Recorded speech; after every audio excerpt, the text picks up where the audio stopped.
Ready to soundtrack your summer? With Red Bull Summer All Day Play, you choose a playlist that fits your summer vibe the best. Are you a festival fanatic, a deep end DJ, a road dog, or a trail mixer? Just add a song to your chosen playlist and put your summer on track. Red Bull Summer All Day Play. Red Bull gives you wings. Visit redbull.com/brightsummer ahead to learn more. See you this summer. Experience a membership that backs what you're building with American Express Business Platinum. Get 2 times membership rewards points per dollar on eligible purchases in key business categories, as well as on each eligible purchase of $5,000 or more, on up to $2 million in eligible purchases per calendar year. American Express Business Platinum. There's nothing like it. Terms apply. Learn more at americanexpress.com/business-platinum.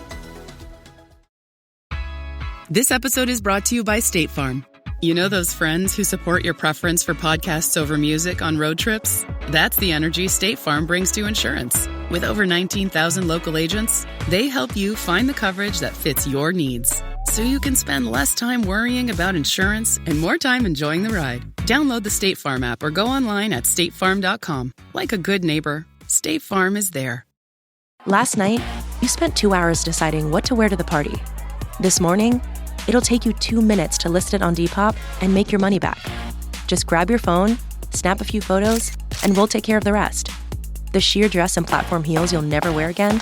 There's a birthday girl searching for them right now. Your one-and-done look is about to pay for your next night out. Or at least the ride home. Your style can make you cash. Start selling on Depop, where taste recognizes taste. It's the Paradise Podcast. I am your host, Ryan Michelle Bethay, with my husband, Sterling. What's up? Join us here on Hulu and Hulu on Disney Plus, where we'll discuss each episode with the cast and crew of Paradise. I'll be getting all the secrets from Dan Fogelman, James Marsden, Shailene Woodley, Julianne Nicholson, and Sterling Kelby-Brown. Woo! Paradise, the official podcast, is now streaming. And stream Paradise on Hulu and Hulu on Disney Plus.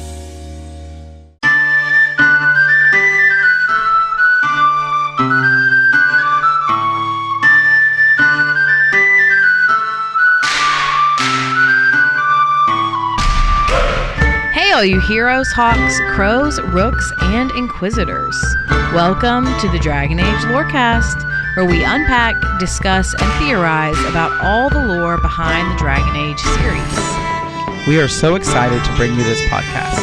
Every episode will be covering a different topic in the Dragon Age universe, from character deep dives to exalted marches and elven gods. We'll cover it all. There will be spoilers. And always remember, swooping is bad.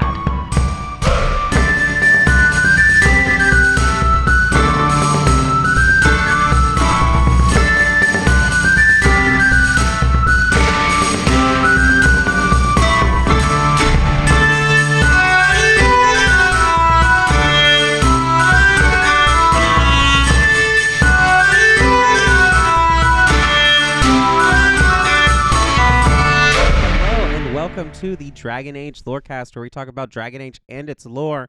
I'm one of your hosts, Austin, also known as Teacup, and I'm here with my other host. That's me. I'm Shelby or She-Cup. That you are, and we are back with another episode of Dragon Age Lorecast. In our Rulers series, we are continuing with our Orlesian rulers, the Valmonts Part 2. That's right. So we left off last time in the Blessed Age, I think. Yes, in the Blessed Age. And so that's what we're picking up today. So we're going to be, I know last time we spanned, like 5 centuries, and this time we're spanning like 1. So let's just dive right in. Like half, because we're starting in 855. 1.5, yeah. Or no, just like 1, because we'll go into the Dragon Age. Oh, okay, yeah, I guess, 1 century. So I have one fun fact today. We kind of covered most of them last week, but today's fun fact is that the Valmont heraldry is a golden lion on a purple field, which we see in Dragon Age Inquisition. Yes. A lot of, yes. Like, because the War of the Lions, like Gaspard changes his a little bit, but it's still purple and a lion, right? I think so, yeah. All right, so let's just dive right into Judicael the First. So he ruled from 855 Blessed to 870 Blessed and was the second son of Emperor Reveal, but ascended to the throne after his brother Etienne II was assassinated. So, one of the earliest achievements of Judicael's reign was this huge bridge that was constructed for and named after him in the Emprise du Lion. You can see it in Inquisition. It's extremely prominent. There are codex entries about it, all kinds of stuff. Judicael's Crossing. Exactly, yes. It was completed in 856 and was begun in honor of his coronation. And the bridge actually replaced the ancient imperial highway of Teventer and put an Orlesian and Androstian spin on those kind of architectural motifs.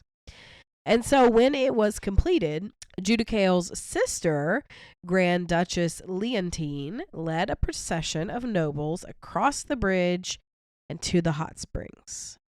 And so that's the story of Judicael's Crossing and how the bridge got built. This bridge is interesting to me because if you go there in Inquisition, you can hear some ambient dialogue that's basically like just Orlesian commoners basically being like, we need to make Orlais great again like Judicael did. We need to bring back the time of Judicael. We need an emperor like that again.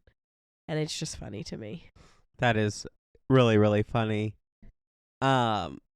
I also think that's really funny because this is the big bridge that you can cross, and like you have to do like an Inquisition like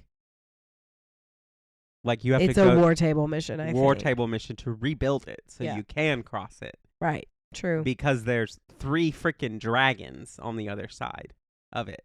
Yeah, in the hot springs. Mm-hmm. Which that's if I was a dragon. And I had to live in a winter hellscape, that's where I would live too. That's a fair point. Fair point. So, as you can imagine, after basically a mad emperor and an assassinated emperor, Orlais was submerged completely in political turmoil. And that's what Judicael inherited. And so he tried to mend things. And one of his first acts of mending was to create the Council of Heralds, which would change the Orlesian monarchy forever. The council became the final arbiter of all disputes regarding titles, nobility, lineage, and inheritance, even up to the emperor or empress. Now, it is important to acknowledge here that this does not mean that they get to rule on every title that gets passed down. They just get to step in and, kind of be a judge of situations where there is no will or 2 people are named in, 2 differently dated wills, or 2 people are arguing over who deserves the inheritance, as we see in Dragon Age Inquisition. They don't rule over everything. That's, I think, a common kind of misunderstanding that I've seen on Reddit and stuff before. They just step in when there is a dispute or argument. Think about so they're kind of like the Supreme Court does not rule on every single judicial case that happens in America. They rule on things that are brought before them because there has been so much dispute about them that they are the final say-so. And this is really the tension that I think when we get in later with Gaspard is the tension because he feels that the Council of Heralds did not do their job properly. And that's why he's rebelling, because they rule that Celine is the proper inheritance. And he feels they were either bought or they disregarded him because his last name isn't Valmont. And right, and we can talk about that later, but we don't have, the job description, right, of the Council of Heralds. I don't think that we're under any sort of delusion that they wouldn't be bribed by their allies, that they wouldn't, take gifts in response for voting a certain way. No, I think that's totally true, but like in general, like with the codexes we find about this, like I just want to talk about, this is like such a small footnote in his things, but like this is a huge thing that happens for Orlais. Yeah, that it is. really, really fundamentally changes things. And the Council of Heralds is an ending thing. Like there is typically not like, if they rule no, your brother gets the inheritance because that's what we say. That's it. That's it. And like it's not really till Gaspard that someone tries to challenge that with like war. And I think that this is a moment of like, if Westeros had this, the entire plot of House of the Dragon wouldn't be a thing. Right. Yeah, true. That's so true. I hadn't thought about that. Yeah, but you're right. It is important. I kind of liken it to almost the Magna Carta in its weight of how much it changes Orlais and how much that changed England and really all monarchies going forward. So it is so important. Yes, very so. But let's keep going. All right. So Judicael also rebuilt the Chateau Lion, which is the Valmont Palace in Halam-Sharal that the very first Valmont emperor built. It had been destroyed by an elven uprising, and so when it was rebuilt, he renamed it as the Winter Palace. It was designed specifically for Judicael and his family and became their primary place of residence in the winter months, hence the name.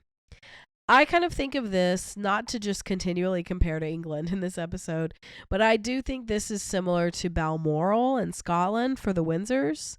It's kind of like their retreat away from the prying eye of the public. So unfortunately, we do know precious little about Judicael's personal life.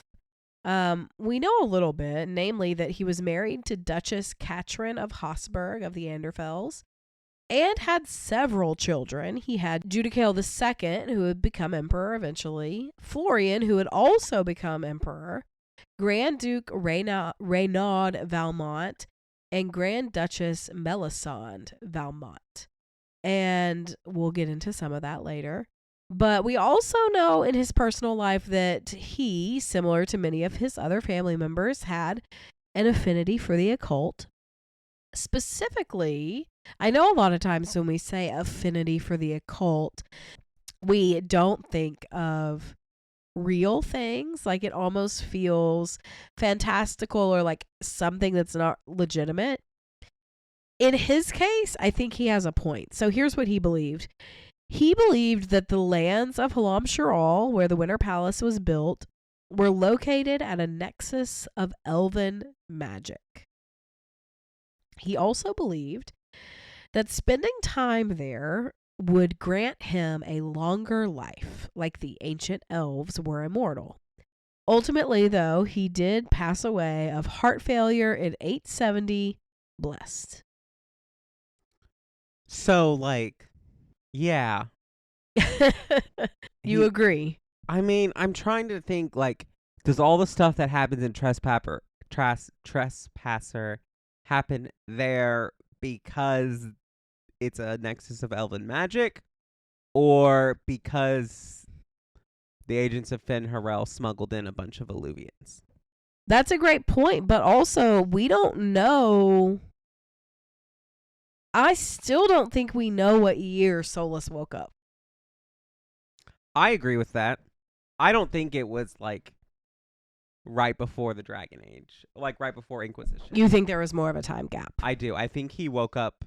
I think he woke up at the dawn of the Dragon Age. Because, and this is why I'm going to say this, dragons started stirring because the veil began weakening. Because the prison for the Evanuris began weakening. And there was something that Solus had. He's such a planner. I think he would have had an alarm that would have tipped him off to all of that. And so I think originally he started to put in motion some plans. He started moving with he started feeling like the executors, then moving all of that around and their influence in there. And so I think he is the one who gave the architect the location of Arthemiel's prison. And I think that, because we know he gives Corypheus the orb, I think that he put a lot of things in motion at that point. It's certainly possible. I know that he has a quote in Inquisition about like waking like it says something like a year before I joined you, he was still weak, which I think the implication there is that he woke up a year before he joined the Inquisition. But I do think you can interpret it the way you are, that he spent more time being weak than he lets on. Mm-hmm. And like that's what is so fascinating about Solus is like, no, he doesn't necessarily lie outright, but he's telling you his version of the truth. Like what he's saying is true, but he's withholding an important detail that changes the entire meaning of that. Yes. But this is not a Solus episode. I know we haven't gotten off on a Solus tangent in a really long time, so I'm proud of us. But let's get back to Judicael the First. Or Judicael the Second is where we're actually at, because we finished the first. So let's move on to his son. Judicael the Second succeeded his father in 870, and he only reigned for 14 years until 884. And we know that actually very little about his reign or his personal life. We know that he was married to Baronessa Amelia Campana, and that their twin sons, Crown Prince Etienne III and Crown Prince Leopold, passed away in their infancy due to contracting a disease known as the 100 Days Cough in 877. This is pretty much all we know about his rule, because the loss of his children completely destroyed him, understandably so. And he gave up. He gave up on any attempt at being the emperor that Orlais needed, or an emperor at all. Yeah. Totally 100% understand that and get that. All right. And so, it just completely destroys him, as it would any of us. But the last thing that we know about him is that he spent pretty much all of his time hunting in the Orlesian countryside, where allegedly he was thrown off his horse and passed away in 884. Here's my thing.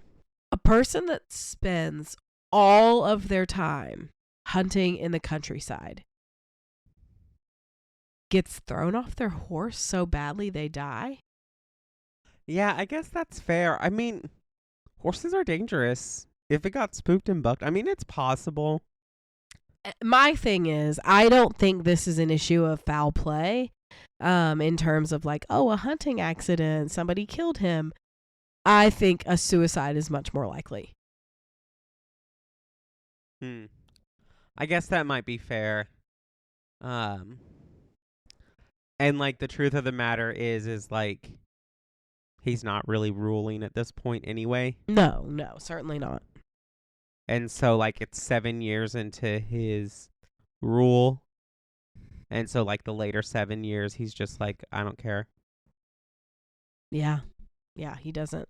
And I don't think anyone is really questioning that. And I'm sure that like his like appointees and people who are under him and advisors are just like, yeah, we can handle this. It'll be fine. And they're probably honestly prepping Florian. Florian is later. Okay. Let's just get into Florian while we're here talking about him. So he is the younger brother of Judicael II and became emperor after his brother's death in 884 and would rule until 920 Dragon.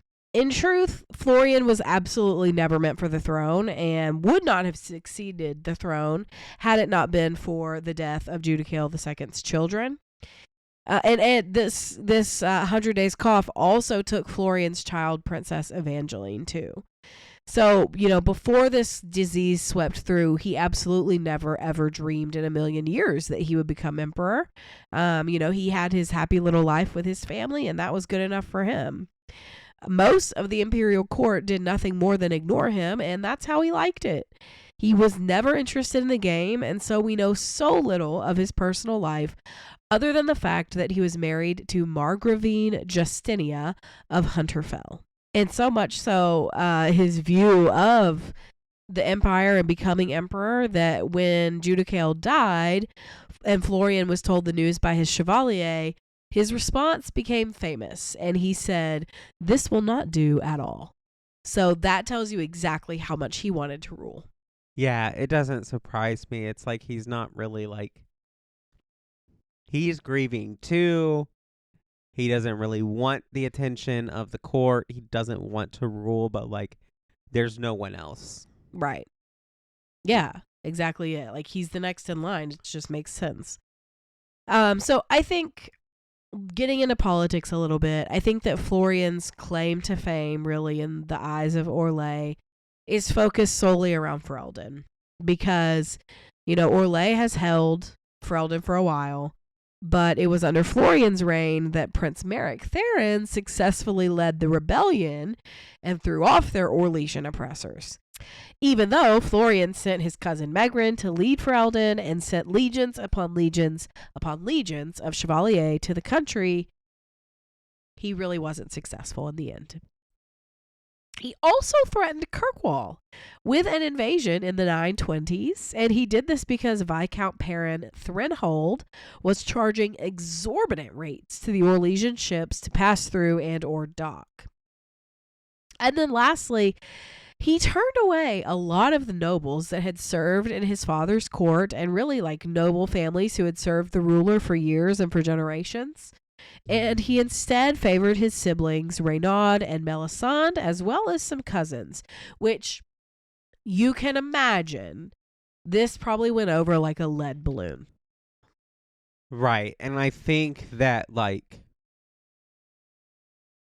I forget the mage that served Megrin, his name. It's like, it's an S name. Mm-hmm. Like Severin or something, I think. Yeah, something like that. Severin or something like that. He comments on how like Megrin is an imbecile. Yeah.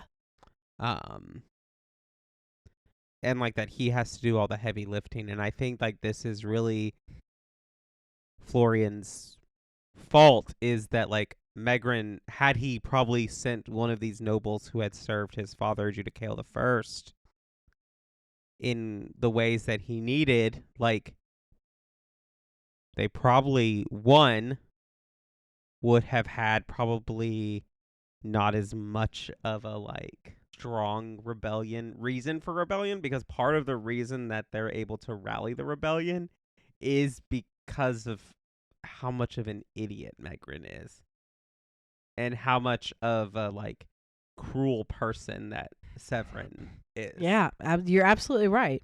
And I just feel like some of the Orlesians nobles probably would have understood a sentiment in that, hey, if you want to keep a place, you need to be like, remind them that yes, you have the power to punish them, but the more cruel you are, the more reason you give them to rebel. Right, but also I think this it's a perfect storm, right? Because it's like Florian openly admits that he hates the game and he doesn't play it. He refuses to play it. And also he's turned away all of the people that have been experienced in the game for decades upon generations.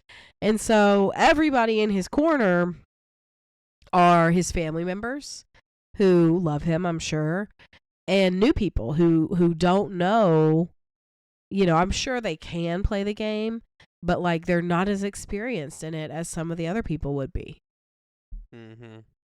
And I think that like this is a perfect example of like, as dynasties continue, as they go in, like, yeah, they have really strong starts, but as you get further and further away from the people who made the big changes, like the Drakens, like even like the earlier Valmonts, you get further and further away from people who understand what it takes to actually lead a country and lead people into a right direction.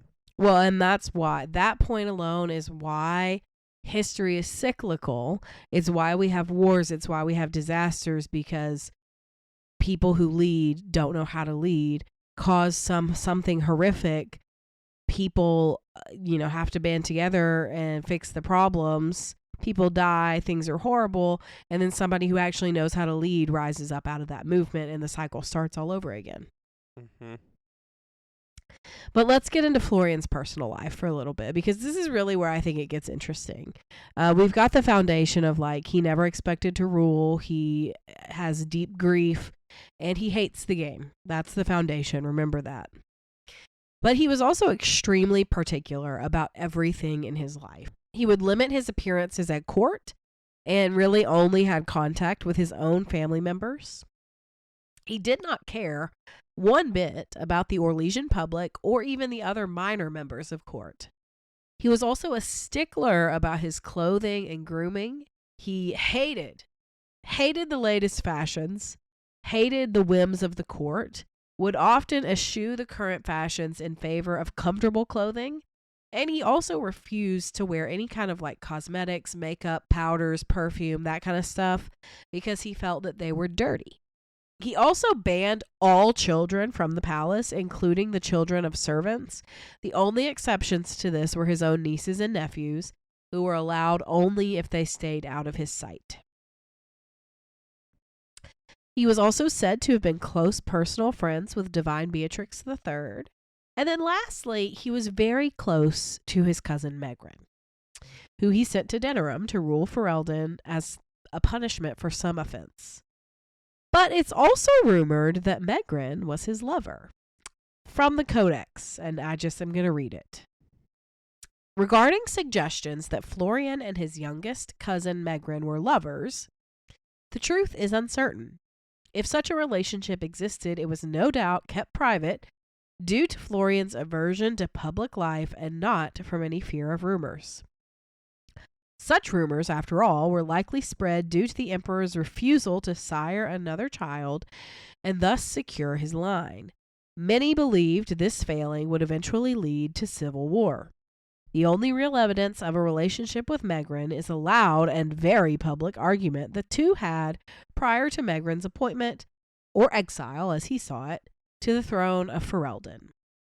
Megran is said to have called Florian my darling, and neither man chose to explain the argument later. So I have a lot to say here. All right, let's lay it out. Do you think he's autistic coded? Oh, 100%. Autistic or OCD. Yeah. Which they're all kind of there's a lot of movements that's putting OCD, autism, and ADHD all on the ASD spectrum. The tendencies. It's just a movement. I haven't seen any actual grounded psychological arguments for that, but I've just seen stuff online about that. Sure, there are some similarities there.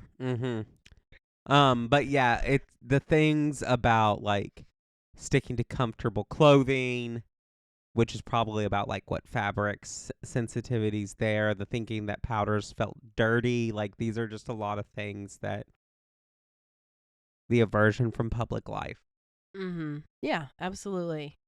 It also would make sense that he would have an aversion to the game, because the game is all about reading social cues and body language and saying things and meaning another, and that would really struggle. Someone with autism would really struggle at that. Yeah, I can't imagine. I don't know how nobility incest played out in Thedas a lot. If that would be because obviously I don't think the same gender thing wouldn't be a scandal in Thedas, but would the cousin things would be. I don't know. I mean, here's my thing. If there's no way you can produce an heir, does it really matter?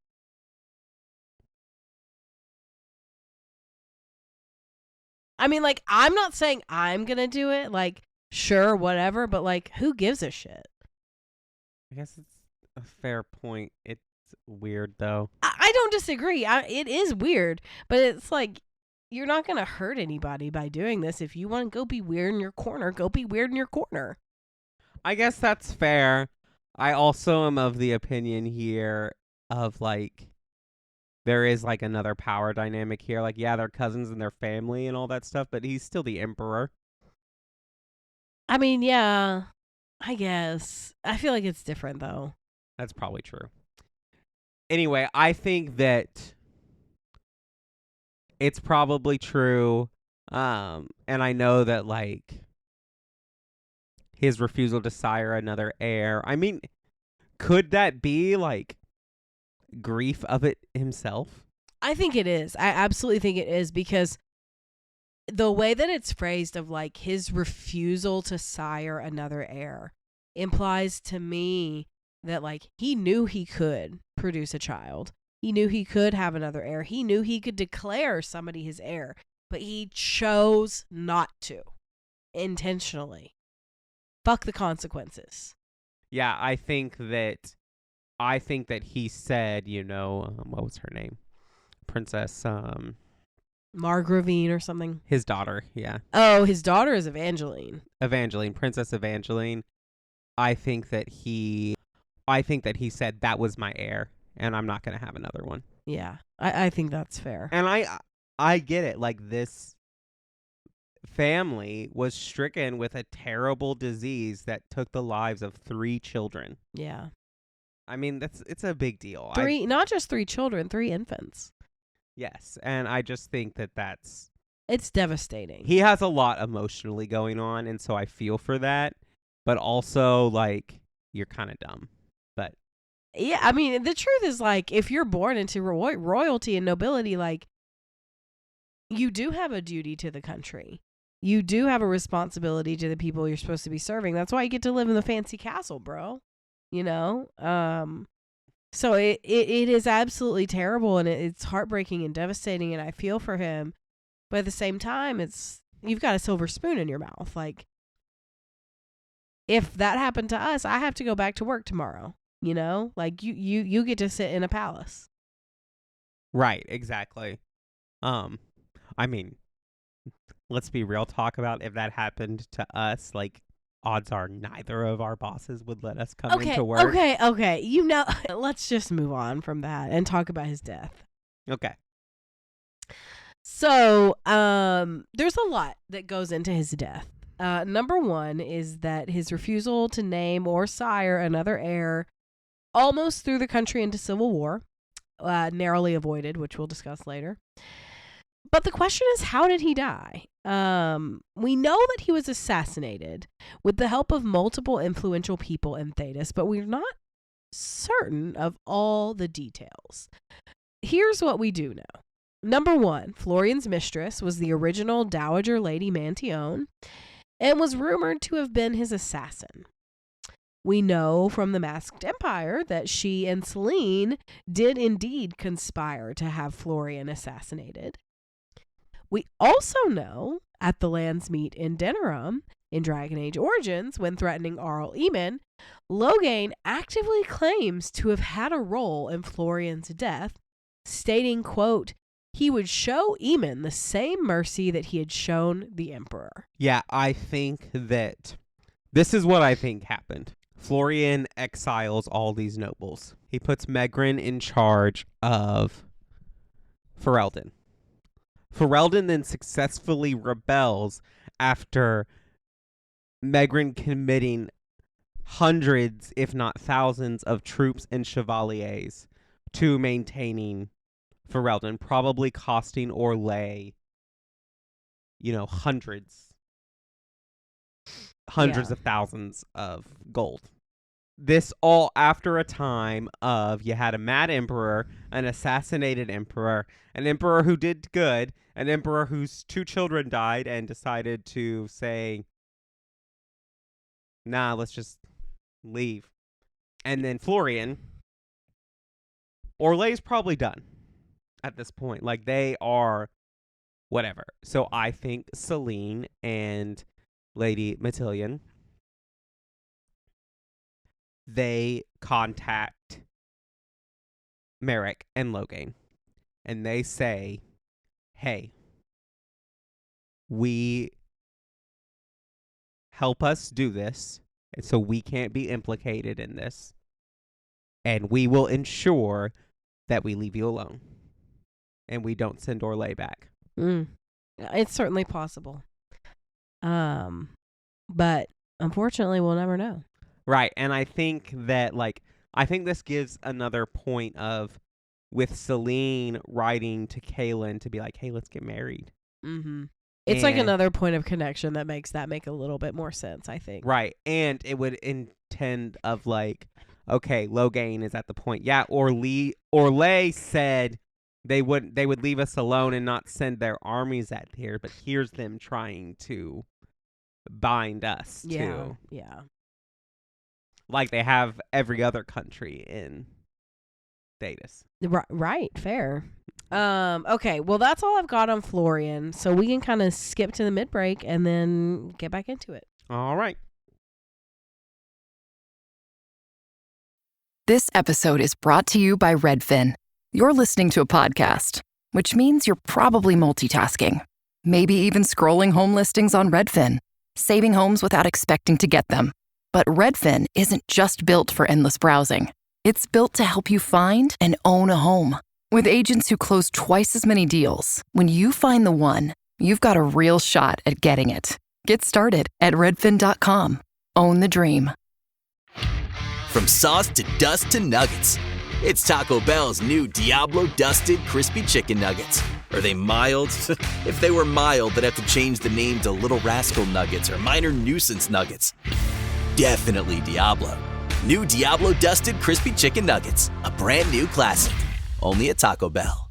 At participating U.S. Taco Bell locations for a limited time and while supplies last. Ryan Reynolds here from Mint Mobile. I don't know if you knew this, but anyone can get the same premium wireless for $15 a month plan that I've been enjoying. It's not just for celebrities. So do like I did and have one of your assistants switch you to Mint Mobile today. I'm told it's super easy to do at mintmobile.com/switch. Upfront payment of $45 for 3-month plan, equivalent to $15 per month required. Intro rate first 3 months only, then full price plan options available. Taxes and fees extra. See full terms at mintmobile.com. I've got this nefarious plan to go around to each of them and secretly tell them all the nasty things you said. That way they'll mutiny and I shall become the group leader. You know, we have more comfortable rooms and basically infinite space, so why does the trained assassin prefer a quiet, unassuming spot with good choke points? Guess you just answered that question. Besides, I'm closer to the coffee.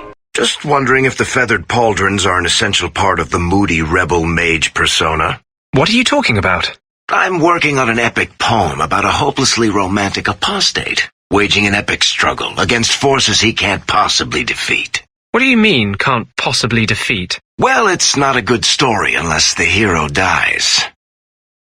Welcome to the middle of the show where we take time to talk about things going on in the show that aren't the lore of Dragon Age. And so we take time to thank our patrons. Thank you to all of our patrons. Special thank yous to our first patrons, Genesis and Lisa M. If you'd want to support us, go to patreon.com/DALorecast and you can support us there. Another great way to support us is to leave us ratings or reviews on Apple or Spotify. If you leave us 5 stars and some kind words, we'll read it out on a future episode of the show. And today I have a comment from Pedro S. on the Draken episodes and says, amazing episode. Thank you for keeping the fandom alive. Thank you so much for that comment. We are so glad that you enjoy the show. Last, come hang out with us on Discord. You can find the Cubs Podcasting and more link in the episode description or on our website, cubspodcasting.com. It's a great place to be. Come hang out, talk about Dragon Age, all that fun stuff. And that's all I have for the middle of the show, and so we can get back into it. All right, let's do it. My people have heard legends of the Grey Warden's strength and skill, though I suppose not every legend is true. That's really helpful. What are you, the elven god of sarcasm? Lies, treachery, and rebellion, depending upon the story. And how could I help? I do not have my ritual dagger. I cannot access my network of mirrors to travel from the lighthouse to anywhere in the world. All I can offer is what I know. Helpful advice from the elven god of, and I am quoting you here, lies, treachery, and rebellion. Depending on the story. You fear barbarians will swoop down upon you. Yes, swooping is bad. So Celine Valmont becomes the empress, the first empress that we know of, in 920 Dragon at the young age of 16 after witnessing the assassination of her parents, then orchestrating and committing the assassination of her uncle, Emperor Florian. For these acts and many others, her nickname is the Lioness. So we know that her parents are assassinated. Her mother was killed via a hunting accident committed by Gaspard's wife, Calienne. Celine's father, Grand Duke Renaud, then killed Calienne in retaliation, but he also was murdered via a secondhand poisoning from Calienne. Celine also assassinated her uncle and ordered the deaths of every servant in her uncle's estate to keep this a secret. So like this family, though Florian really is like, you know, tries to pretend that he's this great family man, like this is not a healthy family, right? Yeah. Just a lot of back and forth assassination and all the things like that. And like, it's just really interesting just like that the beef between Celine and Gaspard goes all the way back to their childhood and that their families have had beef with each other. Yeah, but isn't that how it always goes? Mm-hmm. So let's get into some of her like personal stuff because, you know, I think there's a lot about Celine that we don't talk about in regards to some of the things she is passionate about. So number one is that she's very much a patron of the arts. She's focused so much on the arts in her reign that she kind of inspires this cultural renaissance in Orlais, which I think is significant. And she also single-handedly revolutionizes the University of Orlais, which was very much censored by the Chantry before her. Previously, it mostly served as a place for third sons of the nobility to screw around, but after her coronation, she studied there herself, and she does a few things. Number one, she helps lessen like the required theological emphasis from the Chantry and makes it into more of like a rigorous university that's known for its liberal arts nature, with studies on the nature, magic, history, the arts, like all kinds of disciplines. And so now the university attracts nobles from all over Thedas. I mean, even Brother Genitivi, doesn't he have some position with the University? No, I'm thinking of Professor Kenrick. Yeah, Bram Kenrick is his name that does, from Inquisition. And so while the university is not open to everyone, she had been petitioning for elves and non-nobles to be able to attend if they were properly sponsored by a noble. And so now there are a few elven and dwarven students and academic assistants due to her work in this area, which again is a significant stride. Yeah, I think that the little tidbit you said about, you know, Gaspard's father killing her mother and then all the rest is really putting a lot in perspective that I'm sure we'll kind of get in. We're not going to get super into like all the nuances of her reign because we have the Masked Empire. You can play Dragon Age Inquisition and read Masked Empire, yeah. Yes. But I do think this is important to think, like, Masked Empire opens with this point about the university not being yes. Like, she is in conversation with the headmaster of the university, and it poises it into a position where it really shows that, like, when it doesn't come to Gaspard and Briala, Celine is excellent at the game. Mm-hmm. Like, her whole conversation, she traps the headmaster of that university. That's true. Into a point of, like, she is giving him arguments, kind of like in that that scene from Mean Girls where Regina George is like, so you agree that, you know, we should be racist or whatever. Or something like that. Like, it's this trap in there. And so, like, and she plays it so well. And I just think that Celine's problem is that she allows these personal relationships to cloud her judgment that she doesn't play as well. Yes, I agree. And we'll get into that later. But the next thing I want to talk about is the Grand Royal Theater, because she helped lift restrictions there as well. Previously, the Chantry and the Emperor both heavily restricted what content could be shown, at times even going so far as to require plays to be approved by the Emperor and or the Divine themselves. Selene lifted this restriction, though you have to wonder, if given the chance, would she do this again after the way in which the theater mocked her and Briala's relation? I think no. I agree. Selene, and that's the thing about her is like, generally she does learn from her mistakes. When it comes to Gaspard, no. Mm-hmm. But the other ones, I do think she does. I go back and forth because I feel like she would have had a reaction against the theater, and we would have seen that in Inquisition. Like, she would have rescinded that if she had really regretted it a lot. But she doesn't want to like lose the status as like patron of the arts. Right. But I think she would not have just said, yeah, free reign. Right. I think she would have amended it a little bit. I still think she would have lifted restrictions, just probably not like entirely removed them. Yes, true. So Selene also has a love of tea, particularly a spice blend from Ravane. She keeps an enchanted teapot in her luggage at all times, and it appears to help with her chronic headaches. The cookbook describes the tea as a blend of, quote, licorice root, oregano, lemon verbena, and peppermint, while the Masked Empire describes it as cinnamon, cloves, and ginger. So there's a little bit of discrepancy there. As you probably know, she has been trained as a bard in the ways of Orlais, and like many of her relatives, Selene is also fascinated with the occult. Her fascinations lend toward foreseeing the future and speaking with the dead, and of course we all know that she employed Morrigan as an advisor. Interesting. I really think it's interesting that she never like tried to recruit then like a Mortalitasi or like someone from Navarra as her like court mage. I think that would make a lot more sense and would have probably done well to smooth over the relationship between Orlais and Navarra that's kind of been plagued over the past few decades with some tension. But so I want to talk about her politics for a little bit. I'm not going to get super deep into this because, again, you can play the game. But there are some points I want to bring up that are lesser known that we don't talk about frequently. So, like we have discussed, her ascension to the throne marks a period of intense struggle in Orlais. Nobles and other Valmonts, namely Gaspard, position themselves to overthrow her. And the reality is that they saw her just as a girl. A teenage girl who could not possibly be the Empress of Orlais, who could not get the job done.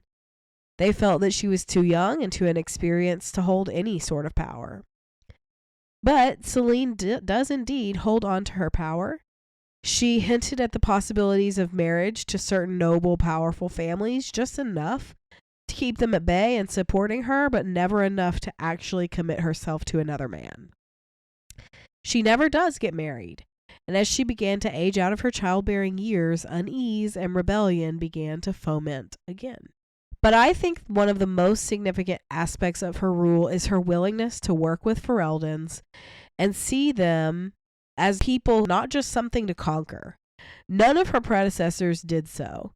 And there are so many Orlesians who resent this about her. They feel that Ferelden is Orlesian, not Ferelden, and that Orlais should own it. But Selene says no. Ferelden is its own country, and she puts these disputes behind her, was a close contact of King Kaelin, even suggested marrying him. They attempted to work together to respond to the Fifth Blight, and she sent 4 legions of Chevalier to aid Ferelden against the Darkspawn. In reality, though, deep down, Selene doesn't see Ferelden as its own country. She very much has the same viewpoints as the old Orlesian generation who remembers the war. She's just willing to work via diplomacy rather than force. I'm going to put on a tinfoil hat for a minute here. Okay. Just for a moment. Do you think this kind of like, because her like commitment to marrying Kaelin is a lot more earnest than the things she gives the noble families to keep supporting her. I think so, yes. Yes. Do you think this is a lavender marriage between Kaelin and I only say this because Ferelden is going through similar things in that Anora and Kaelin have not produced an heir either. Right. And so I wonder then here if the problem isn't that Anora and Kaelin are barren, it's that they're not having sex. Mm-hmm. I don't think so. I think it's certainly possible. In terms of Kaelin and Celine, like Celine is obviously a lesbian. Like, so yes, it would be lavender on her part, but I don't think that Kaelin would go into it expecting that, because he was being encouraged to set Anora aside because she wasn't getting pregnant. And so it's kind of, to me, like, I think I'm assuming that, like, okay, well, they are trying at least, right? But unfortunately, I don't think we have those details. Yeah, I totally agree with that. And, like, to that point, like, for all we know, Kaelin could be the one that's barren. I know, we always assume it's the woman, but I think more often than not, it's the man. So Celine can be assassinated during Inquisition, at which point Gaspard will become emperor, just FYI. It is a possibility. Do you have anything else to say about Celine before we get into some minor non-ruling Valmonts? I guess with that, like, she can be assassinated, and I guess she could have died in the Veil Guard. But I feel like we would have I don't noted know. that. I don't know. I don't care. Okay, yeah. No, I just think that, like, it's so sad to me in so many ways, because I think that, like, had the Gaspard factor not been in there, I think she would have been a great empress for Orlais. I agree. But I think that because of the weakness she has in falling into Gaspard's trap, and that Gaspard is legion smarter than her in a lot of ways. I think that, or maybe not smarter, he just knows how to manipulate her. And then I think that the way she handles and treats Briala and then the elven people, because of Gaspard. Like, and so, but I do think that she would have been a great emperor, and that I think that she probably would have eventually bound Ferelden in marriage some way. Yeah, if Kaelin had survived and she tried to go through with that, she would have done it, and she would have had Ferelden under her thumb for sure. Right, and so, like, that's the thing that I see of, like, the way that you can let personal relationships as a ruler really cloud and overshadow the way that you actually are fit for the throne. Because that's the saddest part, is that Gaspard and the nobles are wrong. She is fit for rule. But because she makes these poor decisions, because she doesn't realize the security that it gives people should she name an heir. And even if she just said, hey, Gaspard, you're my heir right now. I know. She could have just said that and solved all of the problems. But she doesn't want to give him the justification. I understand, because, you know, he killed her mom. His mom killed her mom. Right. Like, there's a lot of family tension here. I can't remember. I get it, but, like, there are ways that she could do this of, like, naming an heir, and then, like, if she had just named an heir, where she just said, okay, you know what? Florian is my heir. Or something like this of, like, here is another person that I am naming as heir. The Council of Heralds could have confirmed that. The nobles who are uneasy about there not being a clear heir to the throne probably would not have been swayed over to Gaspard. There are a lot of decisions that she could have made that she doesn't, because she's blinded by personal relationships and personal emotions. Absolutely. I agree. I don't think there's anything else to say there. So let's talk about a few minor Valmonts. So I think I accidentally misspoke earlier. I said Celine was the first female empress that we know about, but that's not correct. We have Empress Maurice Valmont, who ruled from 619 to 643 Steel. She, I believe, was the first woman empress. And then we have Emperor Freyan Valmont, who abolished the law preventing women from becoming chevalier. And he did this like immediately after becoming emperor in 744 Storm. We have Emperor Cyril Valmont, who ruled during the liberation of Kirkwall from the Cunari in 760 Storm. We have Grand Duke Renaud, who is the father of Selene, youngest son of Judicael I. They were very close to Duke Prosper and Lady Mantion, interestingly enough. And then we have Melisande, who was the youngest child of Judicael and their only daughter. She married Theodore of Chalon, bearing 2 children, Gaspard and Florian. She named her daughter after her brother, Emperor Florian, in hopes that it would evoke fondness or at least curiosity from him toward her children. At some point, I think it does work because he allowed them to live in the imperial palace when no other children could. But she desired nothing more than for her son Gaspard to be declared Emperor Florian's heir. And she trained him for this, and she raised him up to be the heir, and she trained Florian to be Gaspard's shadow and assisting him at all costs. But as we know, it would not be successful. After Gaspard returned from his chevalier training, Melisande petitioned successfully for Florian to allow him to become one of his advisors, which does work. And that is significant, I think, for Gaspard.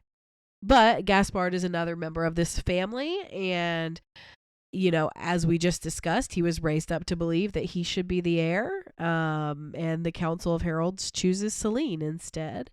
But we'll get more into Gaspard when we cover him for a character deep dive.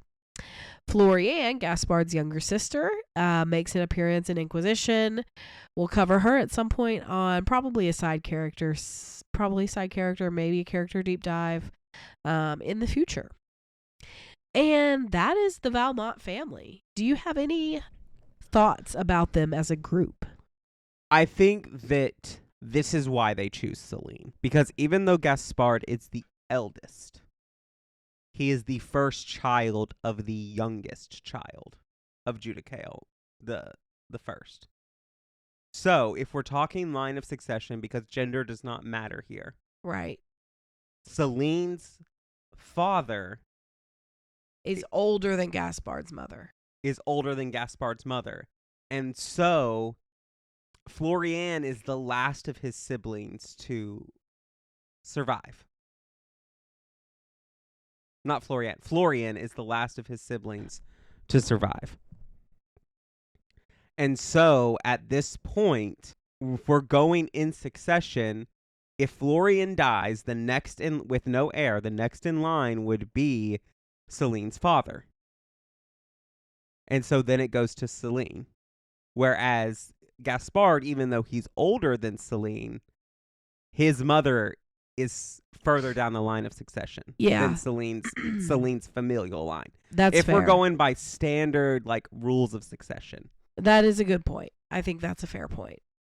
That was just my take. Other than that, I do think the Valmonts are a really, really interesting family.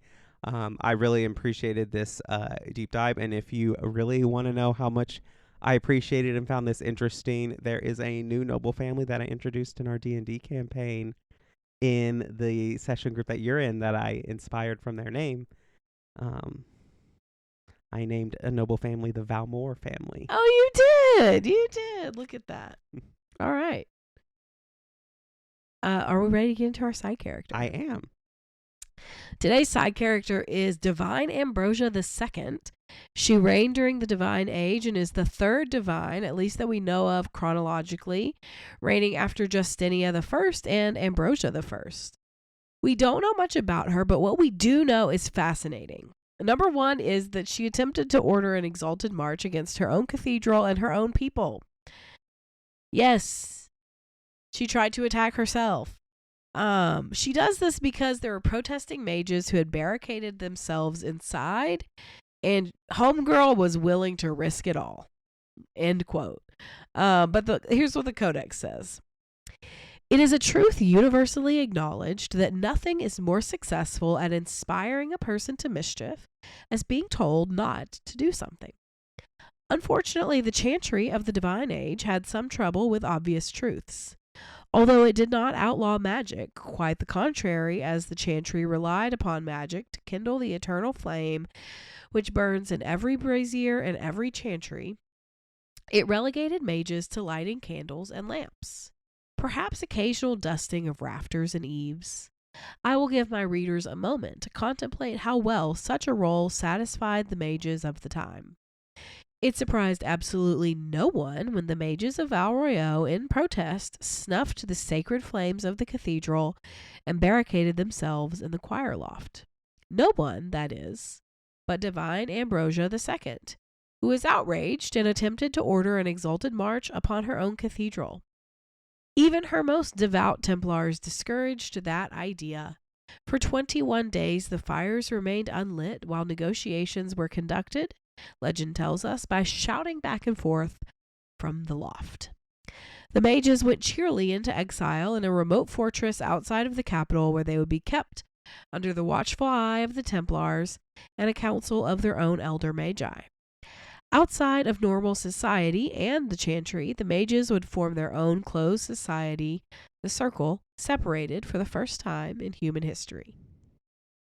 So Homegirl is willing to risk it all, and then inadvertently creates the circles. Helps create the circles as we know them today. They existed, but they weren't like this unclosed thing.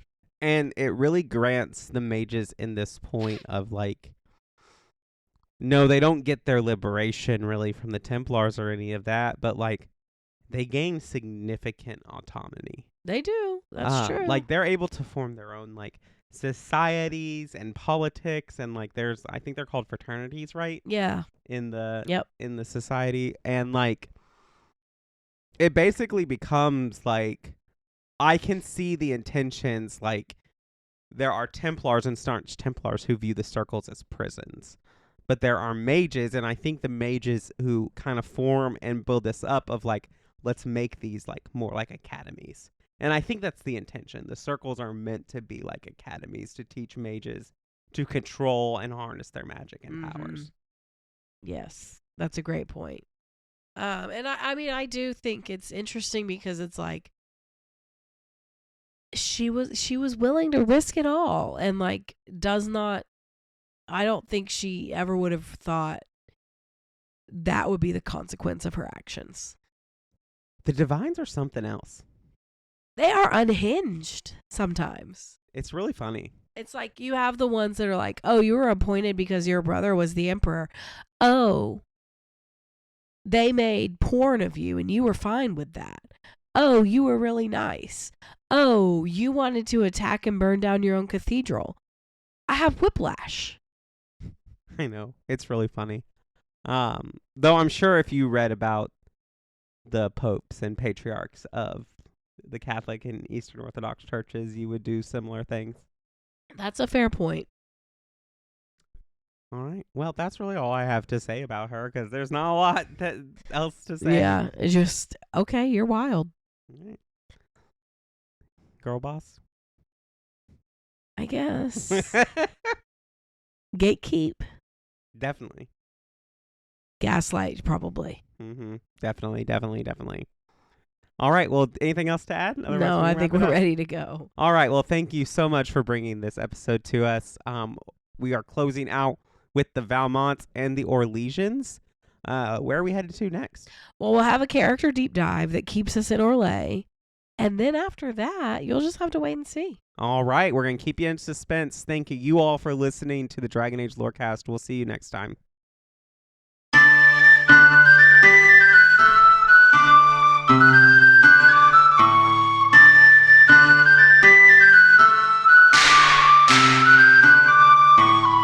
Thanks for listening to the Dragon Age Lorecast. If you have any lore questions, topics to cover, or side character suggestions, join the Cups Podcasting and More Discord server. It's the best place on the internet. You can also support the podcast financially and ensure its continuation by joining our Patreon at patreon.com/DALorecast. If you enjoyed the show or learned something new today, please subscribe, leave us a review, rating, or comment, or join our Patreon. The Dragon Age Lorecast is part of the Robots Radio Podcasting Network. If you enjoyed our intro or outro music, give a big shout out to Pipeman Studios. Until next time, look to the sky, the dawn will come.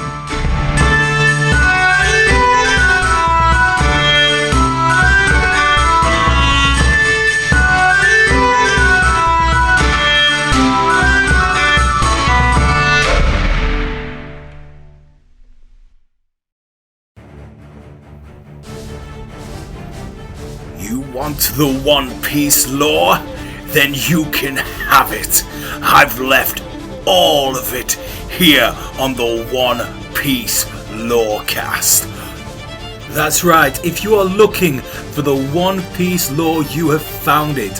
Here on the One Piece Lorecast, we are going to be diving deep into everything that makes up the world of One Piece, from Devil Fruits to the Great Pirate Era. We are going to touch on it all. So if you want to know more about One Piece and you're looking for all the answers to the questions you didn't even know you had, this is the place for you. So check us out on Instagram at One Piece Lorecast. We're also on robotsradio.net as well as the Robots Radio Discord, and all our links can be found there. So thank you, and let's set sail.